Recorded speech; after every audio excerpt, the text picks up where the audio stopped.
Imagine a time when an entire parallel world existed across America, one where Black travelers had their own hotels, their own beaches, their own gas stations, even their own airport. But not because they wanted separation, because they had no other choice. And yet, what they built wasn't just functional, it was vibrant, luxurious, and deeply rooted in community. Today, we're stepping into those places, the real locations that turn the Green Book from a simple guide into a powerful network of safety, culture, and possibility. Welcome back to my channel. I'm Bridget, and if you've been following along on my bookshelf, we're exploring Overground Railroad by Candacy Taylor. And today we're in week 3, focusing on notable places that shaped the Green Book experience. Let's get into it. When we think about the Green Book, it's easy to imagine hotels and restaurants, but the reality is it went much deeper than that. By the late 1930s, there was an entire network of Black-owned businesses across the country that travelers relied on. We're talking about funeral parlors, barber shops, beauty salons, tailors, and these weren't just service providers, they were trusted spaces. A barber shop, for instance, wasn't just for a haircut, it was a place to get information.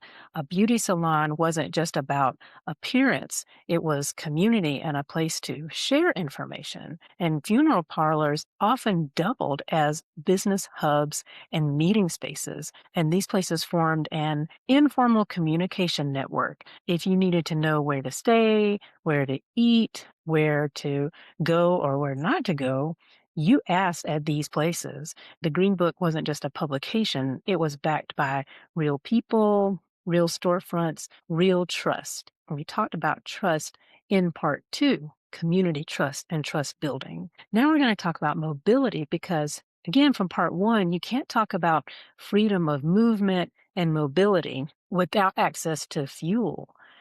One standout example that we mentioned in part 2 was James A. Jackson from the Esso Company. And one fun fact that I learned from this book was that his Esso station was known as the Billboard Esso. And this is a side note. I'm going to take y'all on a quick detour. Remember, I said in part 2 that the Esso Company was very, very progressive for its time? We're going to dive into some background here. John D. Rockefeller was the CEO of Esso. Laura Spelman Rockefeller, John's wife, was raised in a house that was a stop on the Underground Railroad in Ohio. Her parents were abolitionists, and John supported the cause as well. Come to find out, Laura Spelman Rockefeller is the namesake of Spelman College in Atlanta. How did I not know this? So Esso wasn't just a gas station, it was strategically designed as a hub for Black travelers. High visibility, welcoming, reliable, all the things checked off. And here's a detail that makes even more connections. The billboard station from James A. Jackson, it was owned by Ellis Marsalis Sr. This is a name you might recognize as the father of legendary jazz family and the grandfather of Wynton Marsalis. So what you're seeing here is more than a business, it's a legacy. It's these connections and this infrastructure. And gas stations like this literally kept people moving when the rest of the country tried to restrict that movement. Now let's move into spaces that weren't just safe, but iconic.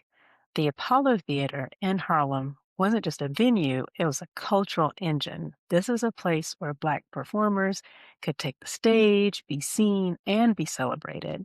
And right nearby, the Hotel Teresa stood as a symbol of Black excellence and luxury.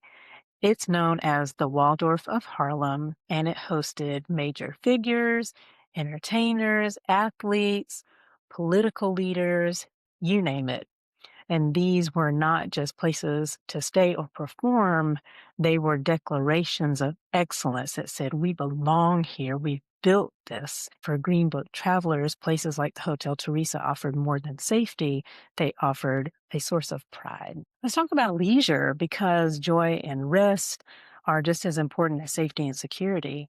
So now I'm going to tell you about a place that is near and dear to my heart.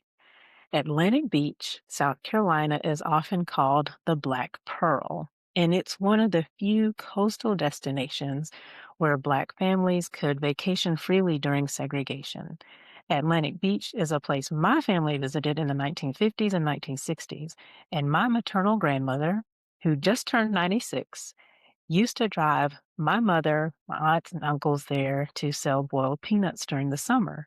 And it is a very special place because during that time, they could have been stopped and unimaginable things could have happened to them in Myrtle Beach, where Black people were not allowed to vacation. So this wasn't just a beach, it was freedom by the water, music, great food, a sense of community and family that was denied in so many other places of leisure. So that's Atlantic Beach. I love it, absolutely love it. We also have Robbins, Illinois, which I learned about in the book. Robbins, Illinois was a town with a remarkable distinction. It's home to the first Black owned airport in the United States. They also had training for Black pilots in Robbins that inspired the Tuskegee Airmen. So just think about that.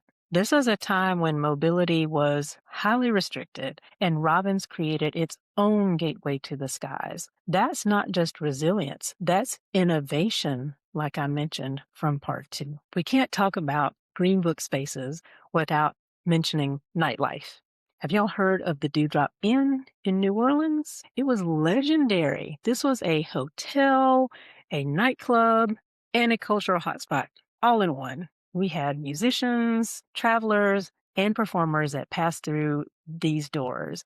It created a space that had energy and creativity, and it hosted the Groove Room that had nationally known musicians and an annual gay ball that featured trans activist Sir Lady Java, as well as Patsy Vidalia. We may not think of the U.S. being very progressive during this time, but the Dewdrop was called, quote, the swankiest nightclub in New Orleans by the Louisiana Weekly in 1945. Places like the Dewdrop Inn weren't just escapes, they were affirmations of life and joy, artistry during a time where people faced a huge amount of systemic discrimination. When we talk about the Green Book, we're not just talking about a guide where people would look at these listings and visit these places.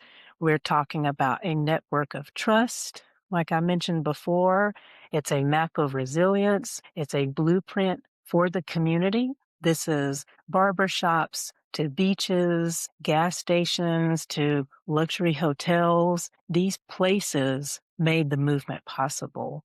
And even more so, they made living fully possible for Black families. If this shifted how you think about travel, history, or even community, go ahead, like this video. It helps more people find this particular story and my bookshelf. And I'd love to hear from you in the comments. Which of these places stood out to you the most and why? What is a place from the past or in the present where you felt completely seen and safe? Make sure that you have subscribed to my channel because next week I'm taking y'all somewhere and bringing everything closer to home, literally. Make sure, again, that you are subscribed. You want to experience it for yourself. See you soon.